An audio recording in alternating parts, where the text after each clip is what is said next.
करवावहै तेजस्विनावधीतमस्तु मा विद्विषावहै। ओम शांति शांति शांति। ओम शन्नो मित्रः शं वरुणः शन्नो भवत्वर्यमा शन्न इन्द्रो बृहस्पतिः शन्नो विष्णुरुक्रमः। नमो ब्रह्मणे नमस्ते वायो त्वमेव प्रत्यक्षं ब्रह्मासि त्वामेव प्रत्यक्षं ब्रह्म वदिष्यामि ऋतं वदिष्यामि सत्यं वदिष्यामि तन्मामवतु तद्वक्तारमवतु अवतु माम् अवतु वक्तारम्। ओम शांति शांति शांति।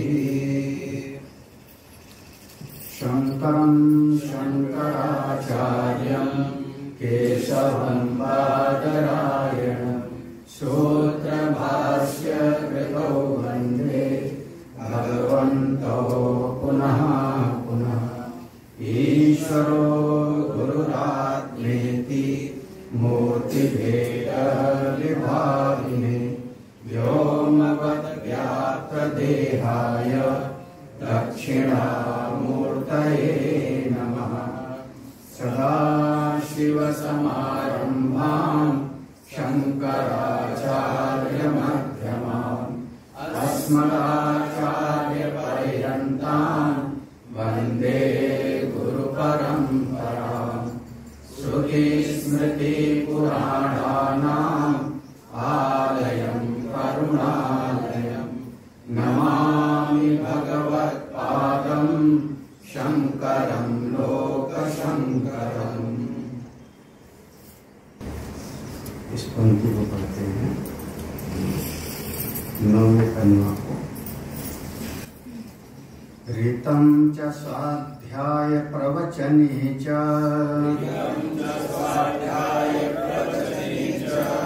सत्यं च स्वाध्याय प्रवचने च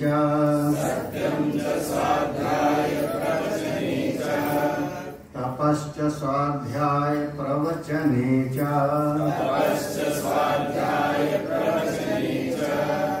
धम्मश्च स्वाध्याय प्रवचने च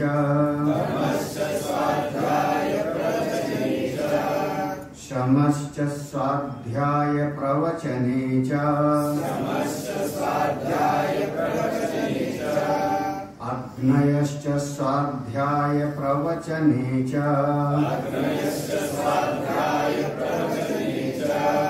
अग्निहोत्रं च स्वाध्याय प्रवचने च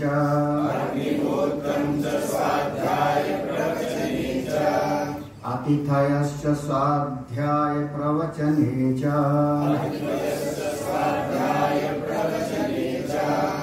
मानुषं च स्वाध्याय प्रवचने च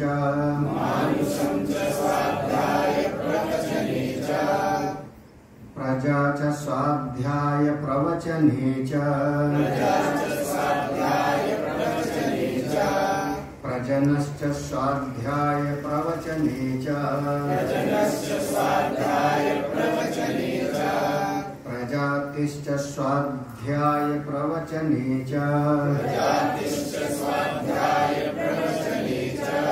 सत्यमिति सत्यवचाराधिकरः तप इति तपो नित्या पौरुषिष्टिः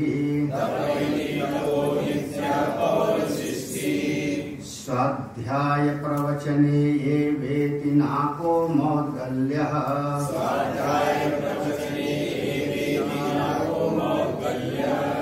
तद्धिस्तपस्तद्धिस्तपः।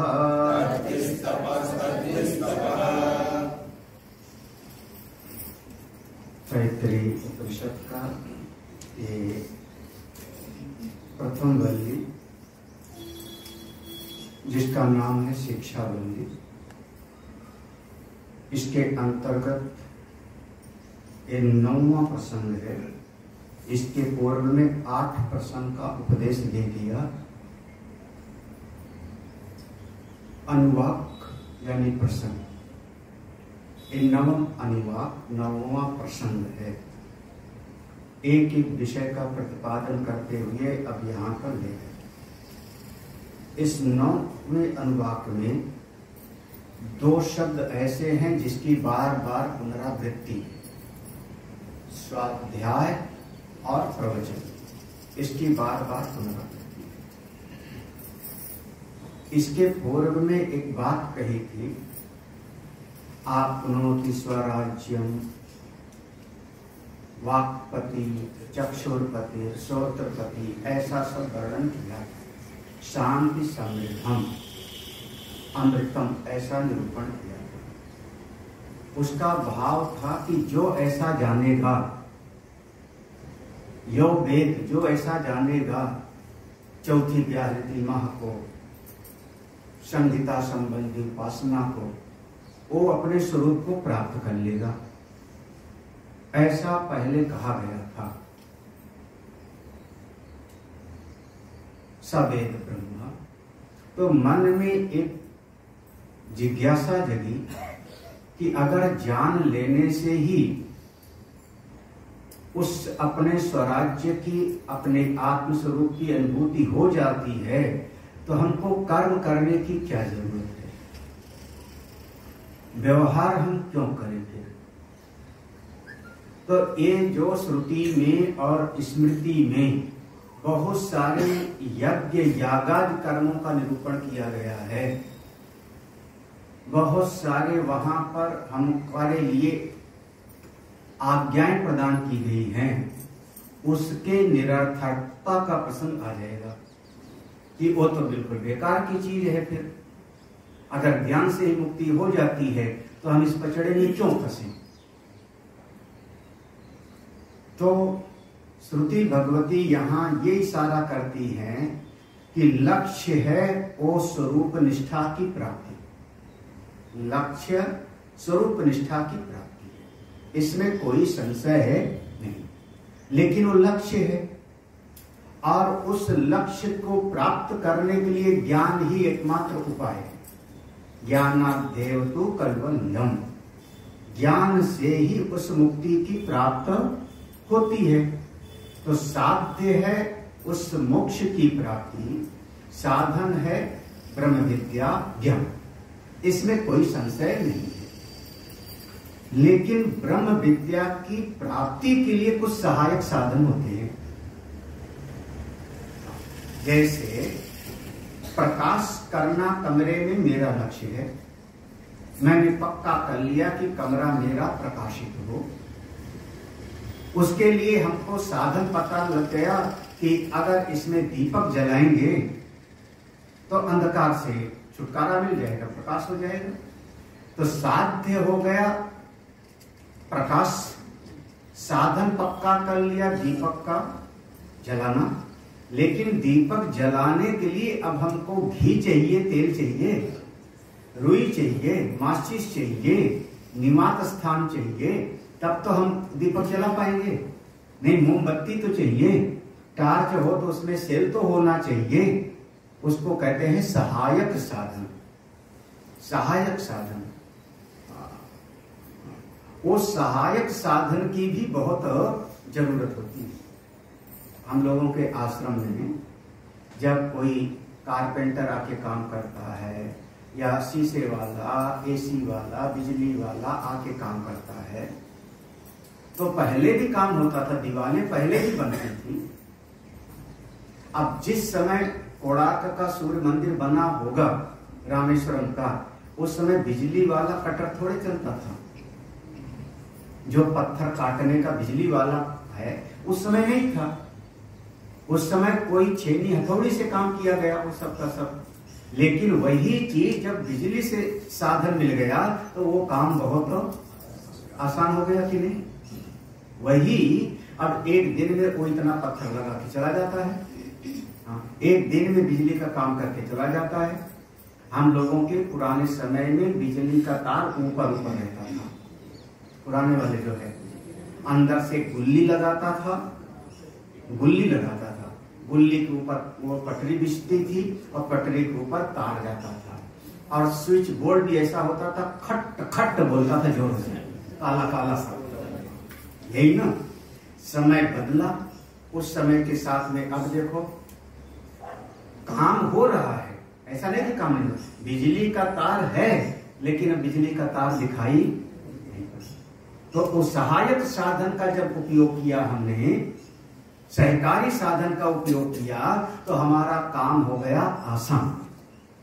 ठीक है ना, समझ में आई बात? नहीं तो वरुण जी के यहाँ हमने वो देखा, वो ऐसे खड़ा था रोबोट, ऐसे लाइन से खड़े थे, 6-7 थे उस समय पर जब हम देखे थे ना, 4-5, और ऐसे अपने आप कुट जा करके जो है वहां पर वेल्डिंग करता तो उठ जाता था, वेल्डिंग करता तो उठ जाता था, वेल्डिंग करता तो उठ जाता था, घूम जाता था ऐसे इधर उधर, पता नहीं क्या था। वही काम जब आदमी करेगा तो वेल्डिंग वाला, फिर ऐसे वेल्डिंग वाला ऐसे खटखट करता था, जले पहले, है ना, जब जलने लगे था तो वो करता था, फिर ऐसे चश्मा लगाता था वो, और वही काम क्या कर रहा है, वो काम वही कर रहा है। लेकिन जब सहायक साधन हो गया तो वो काम बहुत आसान हो गया ना। ऐसे ही मोक्ष की प्राप्ति लक्ष्य है, साधन है ब्रह्म विद्या, लेकिन कुछ सहकारी साधन होंगे तो ब्रह्म विद्या की प्राप्ति आसान होगी, और अगर वो सहकारी साधन नहीं होंगे तो ब्रह्म विद्या की प्राप्ति भी बहुत कठिन। ये आगे सब के सब सहकारी साधन है, ये सहायक हैं उस ज्ञान की प्राप्ति में, ज्ञान की प्राप्ति में सहायक है। तो इसमें कल हमने बताया था कुल आदेश हैं, आदेश हैं, सलाह नहीं है। आदेश में और सलाह में फर्क होता है। सलाह वो चीज होती है जिसको चाहे तो आप मानो और चाहे तो आप ना मानो, उसमें सुनने वाले की स्वतंत्रता होती है। गुरु जी ने कोई सलाह दे दिया, अब उसको चाहे आप स्वीकार करो चाहे ना स्वीकार करो, सलाह दिया था। लेकिन आदेश हो गया तो आदेश, वहां पर फिर आपकी छूट नहीं है, आदेश को तो मानना ही, आदेश को तो मानना ही पड़ेगा। अभी देखो, जैसे अभी एक नया कानून बनाया कि अगर ट्रेन में टिकट बुक करनी है तो आपको आधार कार्ड से अपना वो ऐप को लिंक करना होगा। पहले नहीं था लोगों का ऐसे, अब क्या हो गया, वो क्या हो गया, वो आदेश हो गया। नहीं तो आपका वो ऐप सरकार बंद कर देगी, यही ना।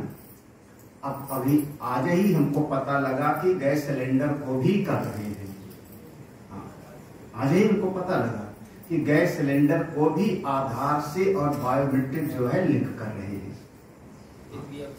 हाँ, अब वो चेंज कर रहे हैं।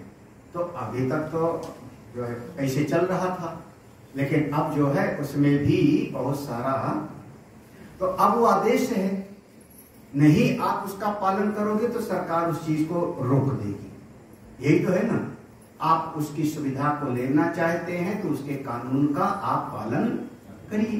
तो ऐसे ही आप मान लो ब्रह्म विद्या को पाना चाहते हो, आत्मज्ञान पाना चाहते हो, तो उसके लिए जो आदेश है उसका पालन करो। इसी बात को ले, माता पिता का धन चाहिए, माता पिता की प्रॉपर्टी चाहिए, माता पिता का प्रेम आशीर्वाद चाहिए, तो उनका कहना यही गड़बड़ है ना।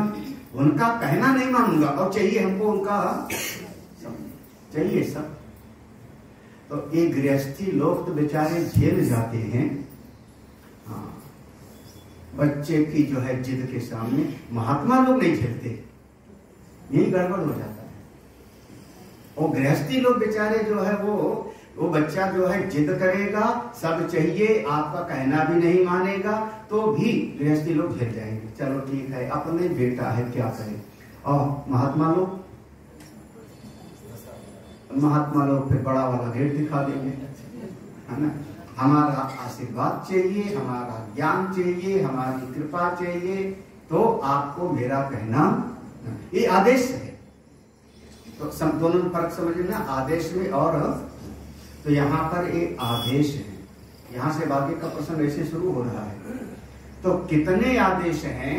तो 5 आदेश इसमें उसके लिए हैं जो इस साधना में आगे बढ़ना चाहता है, ब्रह्मचारी के लिए, ब्रह्मचारी के लिए, नैष्ठिक ब्रह्मचारी। नैष्ठिक ब्रह्मचारी जैसे विद्या प्राप्त किया, उसके बाद लाल कपड़े पहना दिया, अब वो संसार में नहीं जाएगा, उसका रास्ता ज्ञान का है, नैष्ठिक ब्रह्मचारी, फिर उसके बाद संन्यास। तो 5 आदेश प्रधान है सभी के लिए, ऐसा मत समझना किसी के लिए, लेकिन प्रधान रूप से 5 आदेश है ब्रह्मचारी के लिए, और 7 आदेश है जो संसार में लगा हुआ है गृहस्थ के लिए।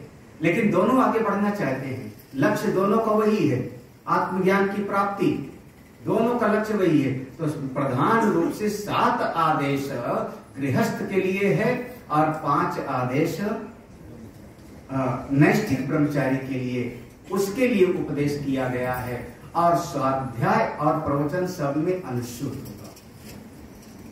अब आगे बढ़े, अब मंत्र का अर्थ देख लो, ये इसका मूल विषय है।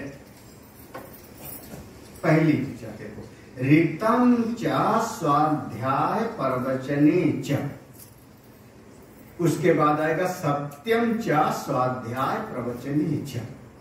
पहली चीज स्वाध्याय, स्वा माने अपना आपा, स्वा माने अहम, अपना स्वयं, अध्याय, स्वाधन अध्याय, ये दोनों को जोड़ दिया तो स्वाध्याय।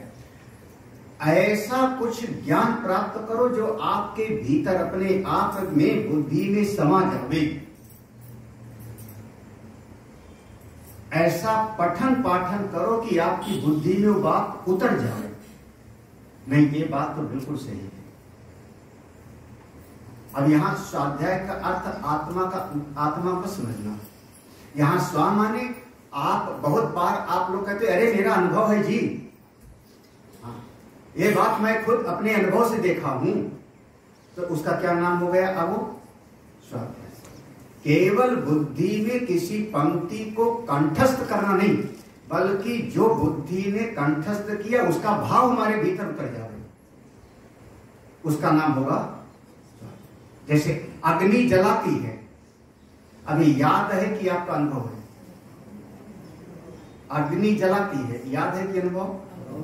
हाँ, और ना जले हो तो जला के देख लेना, आग में हाथ लगा करके, कभी ना कभी तो जरूर जले होंगे ना।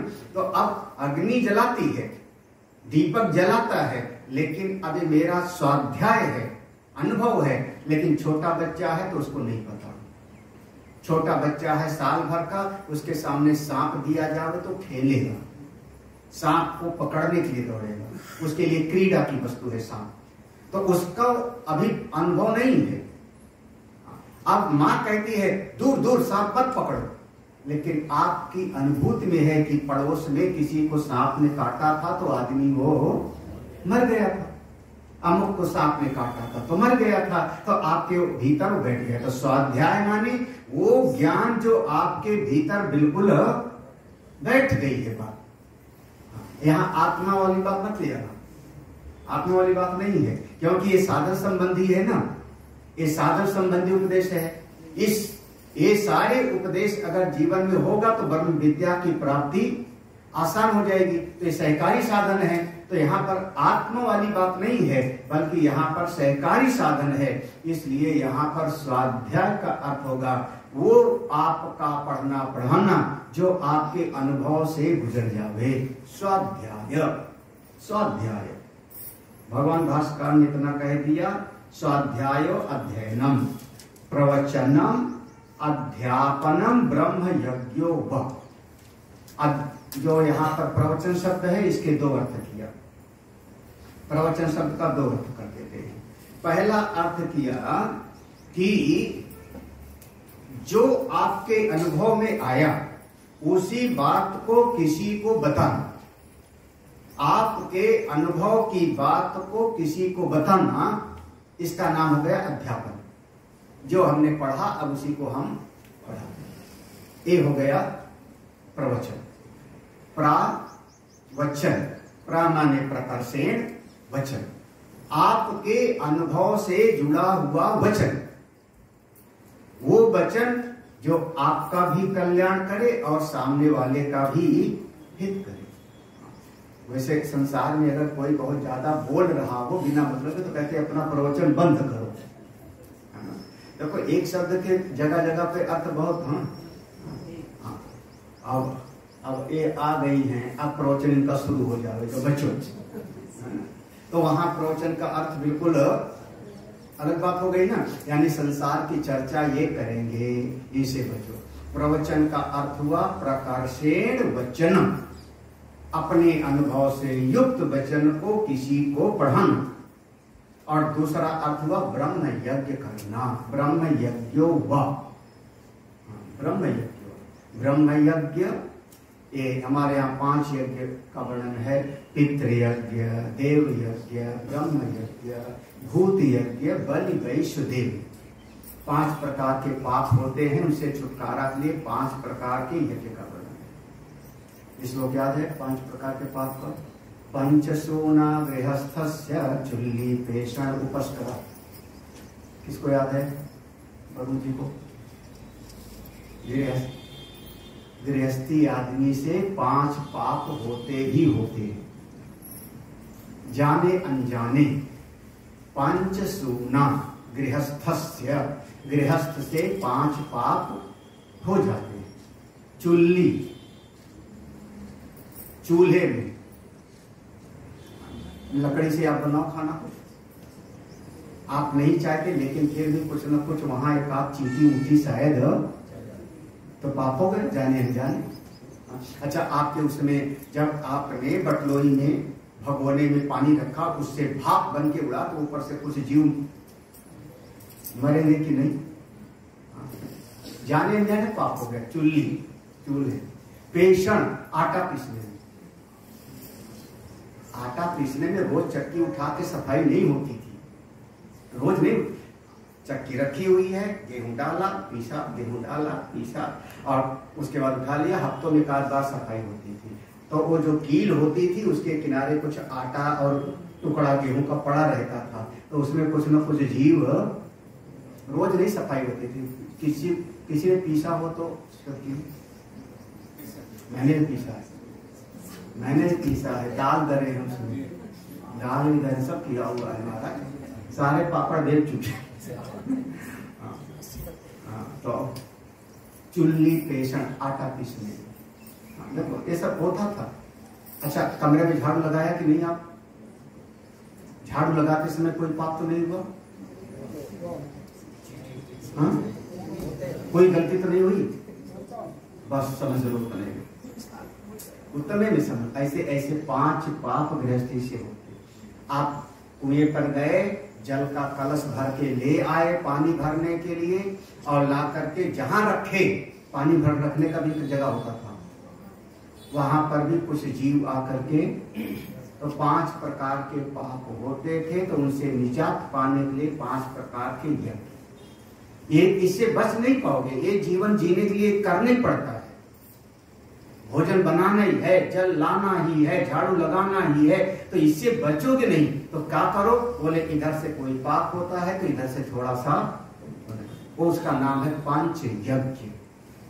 पंच यज्ञ, पितृयज्ञ, देव यज्ञ और ऋषि यज्ञ और ब्रह्म यज्ञ एक ही बात है। ऋषि यज्ञ अथवा उसको ब्रह्म यज्ञ यहां पर लिखा। फिर भूत यज्ञ, भूत यज्ञ में जैसे थोड़ा चींटी के लिए निकाल दिया, कौवे के लिए निकाल दिया।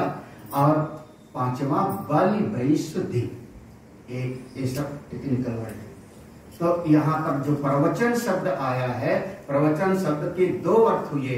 एक तो आपने जो पढ़ा उसी ज्ञान की बात को दूसरे को बताओ, और दूसरा अगर कोई नहीं है, बताने वाला नहीं मिल रहा, किसी को बताने की जरूरत नहीं है, कोई है ही नहीं सामने का, तो अपने जीवन में पंच यज्ञ, ब्रह्म यज्ञ करते रहना। ए है, ए सब के साथ जुड़ रहा है, ए अधिष्ठान रूप में है। तो ऋतम च सबसे पहला शब्द दिया ऋतम। ऋतम शब्द का अर्थ एक शब्द का है। ऋतम शब्द का अर्थ किया है भाष्यकार ने ऋतादीन अनुष्ठेयानी इति वाक्य शेष है। तो ऋतक का शब्द ज्यादा है। ऋतम का अर्थ ये समझ लो कि दो शब्द है ना, इसके बाद में आएगा सत्यम। तो सत्यम चा स्वाध्याय, तो ऋत और सत्य दो बातें। तो एक होता है जो बदलने वाला सत्य होता है, व्यवहारिक सत्य, उसको यहां पर कहा गया है सत्य। परिवर्तनीय तो है लेकिन व्यवहार में है। कौन सा? जैसे मैं जुआ हूं, मैं आज बीमार हूं, ये क्या है? ये सत्य है, क्योंकि आज मुझको बुखार है तो मैं बीमार हूं बोला, लेकिन ये हमेशा नहीं रहेगा। एक हफ्ते के बाद हमने पूछा कैसे हो, तो उसने कहा मैं स्वस्थ हूं। तो बात तो बदल गया ना, बात बदल गया, लेकिन ये सत्य है। उस समय मैं बीमार था, ये भी सत्य, आज मैं स्वस्थ हूं। भाई आपने कहा बहुत जोरों की भूख लगी है, ठीक ऐसा बोला, बहुत जोरों की भूख लगी है। और उसके बाद 1 घंटे बाद हमने पूछा तो आपने कहा पेट में जरा भी जगह नहीं, बिल्कुल भूख नहीं। देखो 2 शब्द बोला आपने, बहुत जोर की भूख लगी है, और फिर थोड़ी देर के बाद में बोला कि जरा भी भूख। 2 बातें हो गई ना। कौन सा सत्य है? इसके लिए कहा गया सत्यम च। सत्य माने जो बदल तो जाता है लेकिन व्यवहारिक सत्य है। और ऋतम वो है जिसमें कभी कोई परिवर्तन नहीं, कभी कोई परिवर्तन नहीं होता। जैसे हम कह सकते हैं आपका अहम मैं, इसमें कभी कोई परिवर्तन नहीं होता। मैं क्या हूं इसमें परिवर्तन होगा। मैं बालक हूं, जुआ हूं, वृद्ध हूं, इसमें परिवर्तन हो रहा है, लेकिन अहम मैं हूं, ये क्या हो जाएगा? जिसमें कभी कोई परिवर्तन नहीं होता। और जो ये जिसमें कभी कोई परिवर्तन नहीं होता, वो आपको आंखों से देख के अनुभव नहीं होगा। कहां से? इस शास्त्र के वचन से प्रमाणित होगा। अब वही आकाश नीला है, एक वचन मैंने देखा, आकाश नीला है, मैंने देखा। तब तक किसी ने कहा पढ़े लिखे हो कि नहीं? तो हमने कहा हाँ। अब बताओ? हमने कहा नहीं, आकाश का कोई रंग नहीं है। अब समझ आए दोनों बातें? हाँ, दोनों बातें गलत है क्या? आकाश नीला है, ये हमारा व्यवहार में है। नजर में उठाता हूं तो आकाश हमको नीला दिखाई पड़ता है, ये व्यवहार में है, ये सत्य है, ये सत्य है। और बुद्धि में दृढ़ निश्चय क्या है कि आकाश का कोई ऋत, इसका नाम। तो ऋतम आगे भी आएगा। ऋतम जैसे शांति मत में पढ़ते हो ना, ऋतम वदिष्यामि सत्यम, मैं ऋत बोलूंगा, सत्य बोलूंगा। 2 बार एक बार शब्द आएगा। तो ऋतम माने अपरिवर्तनीय सत्य, और सत्य माने परिवर्तनीय फल, व्यवहारिक सत्य। सत्य के लिए कहते हैं जैसा देखा, जैसा सुना, जैसा समझा, समय आने पर उसको उसी प्रकार से प्रतिपादित करने का नाम सत्य। जैसा देखा, जैसा सुना, जैसा समझा, किसी ने बात किया तो उसी प्रकार से हमने जब उसको प्रतिपादित बता दिया, तो इसका नाम होगा इस व्यक्ति ने सत्य का पालन। एक व्यवहार में। अब ये बात अलग है कि हाँ, आंख से जो दिखाई पड़ता है सब सत्य नहीं होता, कान से जो सुनाई पड़ता है वो सबका सब सत्य नहीं होता। लेकिन हमने जो देखा उन्होंने बता दिया। बच्चा दौड़ करके आया, वहां सांप है, वहां सांप है, मैंने सांप देखा। अब बच्चा झूठ नहीं बोल रहा, क्योंकि उसने सांप वहां पर देखा। आप कहते हो कि वहां सर्प नहीं है बल्कि रस्सी है। देखो दोनों बात समझिए। लेकिन जो डर के भाग के आया है वो तो अनुभव करके आया है ना। तो वो जो बोल रहा है, जो उसके शब्द हैं कि पापा वहां पर सांप है, उसका वो वचन झूठा नहीं है, क्योंकि उसने उसका वहां पर देखा। ये शास्त्र के द्वारा प्रमाणित नहीं है, प्रमाण जन्य नहीं है, ब्रह्म है, लेकिन उसने जैसा देखा वैसा उसने बोले। ठीक है ना, समझ आया? अब मान लो यहां से थोड़ी सी दूर पर दो आदमी खड़े दिखाई पड़े छत पे। एक आदमी कुछ उसको ऐसे कर रहा है, दूसरा आदमी ऐसे कर रहा है, ऐसे कर रहा है, हाथ पांव। उनके व्यवहार को देख के मेरी आंख देखिए और मैं समझ जाऊं कि वहां छत पर दो आदमी लड़ रहे हैं। मान लो मैं पुलिस को फोन कर दूं, पुलिस पहुंच जाए तो कहेंगे हम तो दो भाई हैं, आपस में खेल रहे थे। अब जब क्या हो गया हमें? मेरी नजर का भ्रम, मेरी दृष्टि का समझ का भ्रम। तो रेतम च, पहला शब्द याद रखना, रेतम च। रेतम च माने शास्त्र और प्रमाण के द्वारा जो बिल्कुल अकाट्य सत्य सिद्ध किया गया है, उसकी बात में कभी संकोच नहीं करना। हाँ, अब कहते हैं जगत दुखमय है। ये क्या है? संसार दुखों का रेतम। हाँ, देश काल वस्तु से जो अगर परिच्छिन्न है, जिस सत्य मानो कि उससे हमारा प्रश्न वहां पर नहीं। हमारा प्रश्न है कि संसार दुखों का घर है। ये तो रेतम। हाँ, ये रितम है ना, बिल्कुल। चलो ठीक है। संसार दुखों का, क्योंकि योग दर्शन का एक सूत्र है, परिणाम ताप संस्कार दुख ही गुण वृत्ति विरोधाचा दुखमेव सर्वम विवेकिना। जिसको प्राणी सुख समझ रहा है ना, परिणाम की दृष्टि से देखो तो वो भी दुख ही है। बड़ा बड़ा विचित्र है ये दुनिया। तो चलिए आगे पढ़ते। अब ये दो तो समझ गया ना।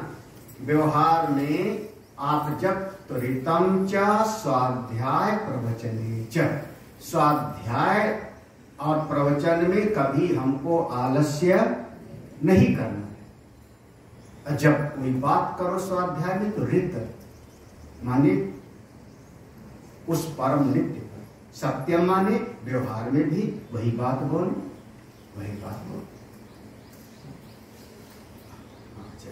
जैसे अब इसी वेद में, इसी उपनिषद में आएगा कि वो ऋषि का बालक गया, साधना किया और साधना करके उसने अन्नमय कोश को ब्रह्म जाना। अन्नम ब्रह्म व्यजानात्, ऐसा है, अन्नम ब्रह्म व्यजानात् अन्नाद्य खल्यमानि भूतानि जायन्ते अन्नानि जातानि जीवन्ति। अगला तीसरी वल्ली में आएगा। वो जो ऋषि है, वरुण का पुत्र वारुणी भृगु, वो जब गया साधना किया तो उसने अन्नमय को, शरीर को ही ब्रह्म, अन्नम ब्रह्म व्यजानात्। अब क्या है? सत्य नहीं, ऋत नहीं है, ऋत नहीं है। क्योंकि वही बच्चा जब पिताजी ने डांट के कहा फिर से अभी तुम तपस्या करो, अभी और साधना करो, और दोबारा गया साधना करने के लिए, तब फिर दोबारा लौट के आया तो उसने प्राणम ब्रह्म है, उसने प्राण को कहा, प्राण ही ब्रह्म है। फिर मनोमय कोश ही देखो बदल रहा है ना, लेकिन जो जो अनुभव करके आएगा सो सो बोलेगा। तीसरी वल्ली में आएगा ना भृगुवल्ली, तो क्या हो गया? सत्य बोल रहा है, लेकिन ऋत नहीं है। ऋत क्या होगा? सत्यम ज्ञानम अनंतम ब्रह्म, ये ऋत होगा। ब्रह्म का लक्षण देश काल वस्तु से अपरिचित, सत्यम ज्ञान। दो पंक्ति हो गई ना। अब देखो ये साधना के लिए है, ये जीवन में कोशिश करना है। सीधी सी बात है, झूठ मत बोलो। सब बात की बात एक लाइन में झूठ बोलते तो नहीं होंगे आप लोग, बड़े अच्छे हो, झूठ नहीं बोलते हो ना? परिस्थिति के अनुसार।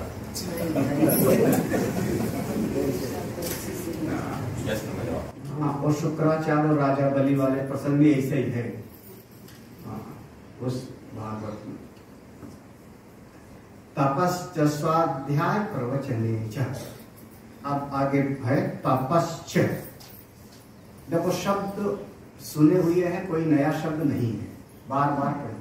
तप करने में कभी आलस्य मत करो। तप क्या है? सहन शक्ति को लाने। साधन चतुष्टय संपत्ति में आएगा तितिक्षा।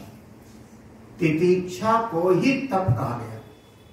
आपका दिल कर रहा है कि सामने वाले को गाली दो, दिल कर रहा है कि ये आदमी दुष्ट है, इसको गाली दो, और फिर भी मैं गाली नहीं, तो क्या करते हो आप? कह रहे हो अब यही होगा ना कि अपने आप को रोक रहे हो ना, कंट्रोल कर रहे हो ना। जो कंट्रोल कर रहे हो उसी का नाम है, उसी का नाम है। सर्दी लग रही है और आपको कंबल है और आपको लगता है कि कंबल ओढ़ लूं, कंबल ओढ़ लूं, फिर भी कंबल नहीं ओढ़ूंगा, ध्यान में बैठा हूं, उठूंगा नहीं। सर्दी लग रही, कंबल रखा हुआ है, लेकिन ध्यान करने बैठे हैं। अब मन में कर रहा है कि कंबल ओढ़ लो, ओढ़ लो, ओढ़ करके ध्यान बैठो, लेकिन अब तो बैठ गए हैं, अब ध्यान से उठने वाला। इसका नाम क्या? अब आप अपने सहन शक्ति को बढ़ा रहे हो। जब सहन शक्ति को बढ़ाते हो तो उसी का नाम है। मन में पक्का कर लिया कि चीनी नहीं खाऊंगा। महाराज जिस दिन पक्का करोगे उसी दिन आपकी पसंदीदा वाली मिठाई आओगी। आप लोग बड़े ध्यान से सुन लेते ना, क्या करो, उसी दिन बढ़िया गुरुजी बढ़िया वाला डब्बा खोलेंगे उसी दिन। जिस दिन पक्का किया है कि चीनी हम, अब उस समय क्या करें? थोड़ा 2 दिन के लिए मुलतवी कर दें अपना वाला पक्का कि खाएं ना खाएं।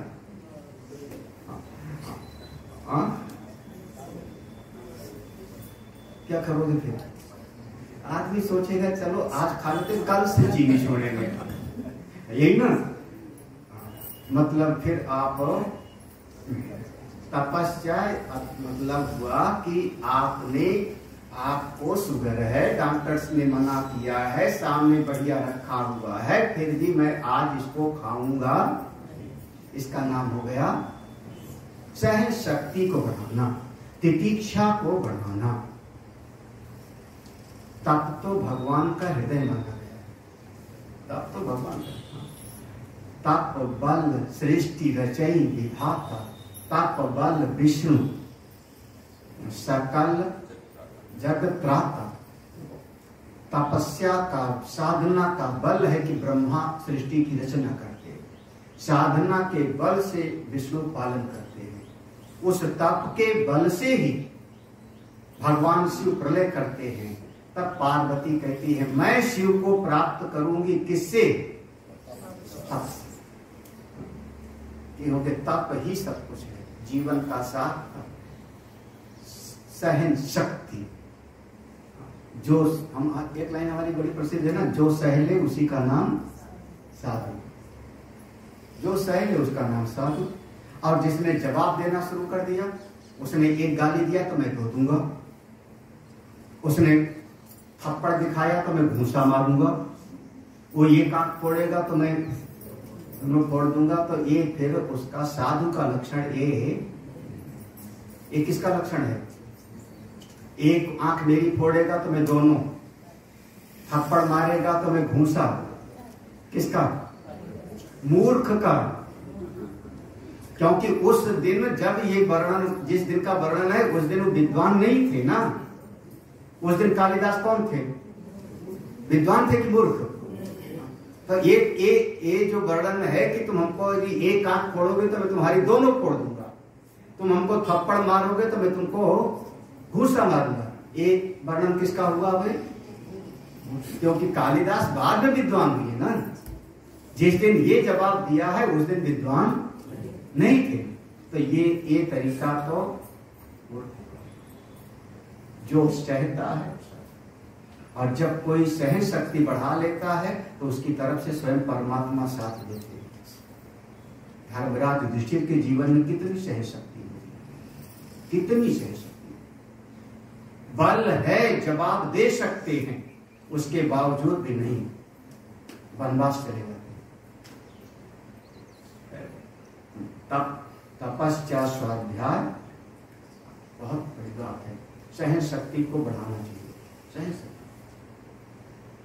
बढ़िया बढ़िया भोजन हो और खाओ।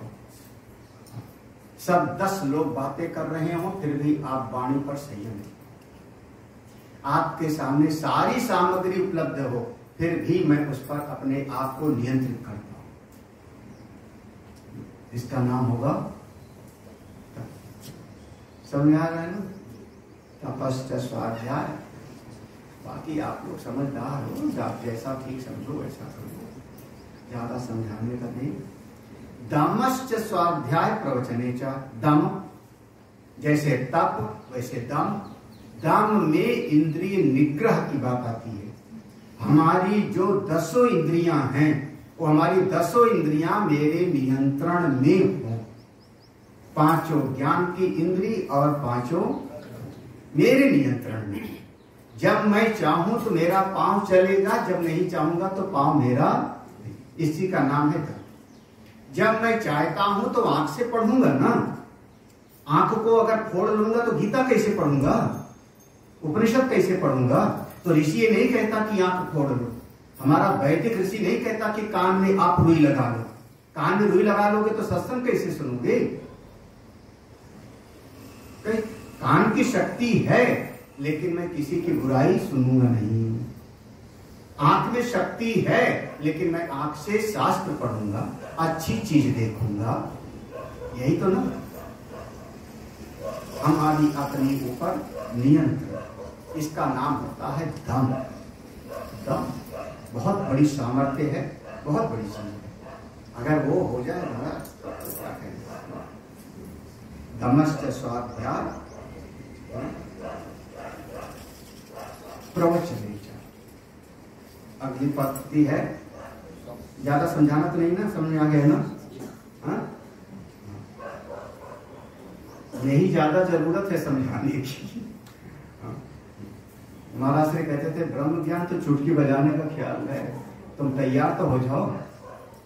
दीपक जलाने में कितना समय लगता है, तैयारी में ज्यादा समय कि जलाने में। हाँ? अरे कई बार तो बात ही बनानी पड़ती है ना। बाती बनाया, दिया ढूंढा, तेल डाला, अमुक किया, तो जलाने का क्या, माचिस की तीली लगाई और तो ज्ञान में देरी नहीं है, तैयारी में देरी है। तैयारी। दमश्च स्वाध्याय इंद्रिय, अपनी इंद्रिय पर निग्रह रखना है। और ज्यादातर जरा सा कोई ऐसा साधक हो जाए ना तो पूरे घर वालों को चिल्लाता है तुमको ऐसा करना चाहिए। खुद कम करेगा, कम स्वाध्याय कम करेगा, प्रवचन ज्यादा करेगा। समस्त स्वाध्याय प्रवचन, जब प्रवचन पहले आएगा। अब हमारे सुशील जी बैठे हैं तुम्हारे बगल में, इनके घर में टीवी बड़ा सा रखा है, बैंड रूम बढ़िया, लेकिन मजाल क्या कि उस पर कोई फिल्मी म्यूजिक बज जाओ। अब 2 बच्चे हैं बेचारे, उनको दिल तो करता होगा, तो अपना कमरे में घुस करके जो देखते होंगे, है ना। इनका दिन भर उस पर मंत्र चलता रहेगा, हमारा प्रवचन चलता रहेगा। अब बच्चे कितना सुने, चलता तो नहीं रहा ऐसा, ऐसे ही होता है, मतलब मैं सही बोल रहा हूँ। तो फिर बच्चे जा करके अंदर, पापा पढ़ने जा रहा हूँ, पढ़ा, और फिर मोबाइल चलेगा, है ना। तो जो कुछ भी होगा तो अपनी साधना हमको खुद करनी है। दमश्च स्वाध्याय, इस प्रसंग में अंतिम। समश्च स्वाध्याय, शम कहते हैं मन की शांति। आपका अब जैसे दम माने 5 ज्ञान केंद्री, 5 कर्म केंद्री, 10 इंद्रियों पर आपका नियंत्रण हो, इसका नाम हुआ दम। और अंतःकरण मन बुद्धि पर आपका नियंत्रण हो, इसका नाम हो गया। फालतू की बात नहीं सोचूंगा, अनावश्यक विचार नहीं करूंगा। कई लोग होते हैं, कोई छोटी सी बात होती है ना, उसको ऐसे वो रबड़ के जैसे लंबा खींचेंगे, नहीं इसके बाद ऐसे नहीं, पहले इस पर बात करो, पहले इस पर बात करो। ऐसे कैसे बात खत्म हो जाएगी, पहले बात करो। आप वो पूरी बहस चलेगी आधा घंटे तक। आप बचना भी चाहो तो आदमी जो है जल्दी सामने वाला नहीं छोड़ता। अरे बात बदलो मत, पहले ये वाली बात बताओ, करेला कैसे बनेगा, कैसे कहा कि करेला बनेगा। यानी मन पर शांति, मन की शांति का मतलब हुआ ठीक है, हल्के से आया सो गया, आया है सो जाएगा, राजा रंग। और ज्यादातर गृहस्थी लोगों में लड़ाई की जड़ यही होती है, जब किसी बात का अनावश्यक उसको रबड़ के जैसे कोई खींचना शुरू कर देता है। आप लोगों में तो समझ में आ रही बात कि नहीं समझ? अनावश्यक तो नहीं खींचते, नहीं पहले ये वाली बात शुरू कर, ये वाली बात बताओ, वहां क्यों गए थे,